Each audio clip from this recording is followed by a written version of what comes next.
রহলা কি যে কথা কা কেনাই শুকরা হো এখন র এটা বাজার বস্তু না এটা বাজার বস্তু মই যদি গেংকে টাক ভাল পাবি হ্যাঁ বাকি এটা কথা হল দেখোন কি হয় এই যে কেইদিনমান আগত বাটাৰে তোক ৰামদেৱৰ টাকা নিছিলে ৰামদেবৰ তাক কিবা বেমাৰ হৈছিল হেট বেমার নাই কি নহলি কিয় নিছিল কিয়া মানে মই তামান বিধি নাখাং খা তই দুনিয়াৰ বিধি খা তই মোক মোটামুটি 20টামান লাগে একদিনত অ সেইকাৰণে মানে অশান্তি লাগি দেউতাই বোলো কেনেকে বিধি এৰাব পাৰো সেই বুলি তাৰমানে ৰামদেৱৰ তাক লৈ গৈছি যদি বিধিটো যদি এৰব পাৰো সেই ভাবত লৈ গৈছিল আৰু হয় নেকি অ কি হল পিছে সাকসেস প্ল্যান এটা বাপেৰ বিধি আছা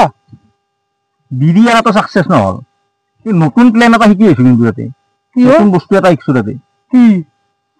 যে আগতে মই হাতে দিয়ে খাইছিলো বিধি হয় না এতিয়া ৰামদেৱৰ তাত যাই পেলাই ভৰি দিও খাবাৰ হৈছো ভাই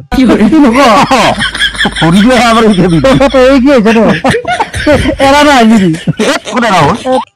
এৰবা নৰা দে দে এৰবা নৰা বিদ্যা বেলে বিদ্যা আছা তোকে শিকাম দেখা না নাখাবি নহয় মই খা কৰবি শিকাম যা ভৰি দি কেনেকে খাই হ'ব দে তই কথা খাব লাগিব অলপ খা কৰবি যাওঁ মই নহ'লে থাক যাবি তই থাক যাওঁ দে যা মই আছো যা অলপ যা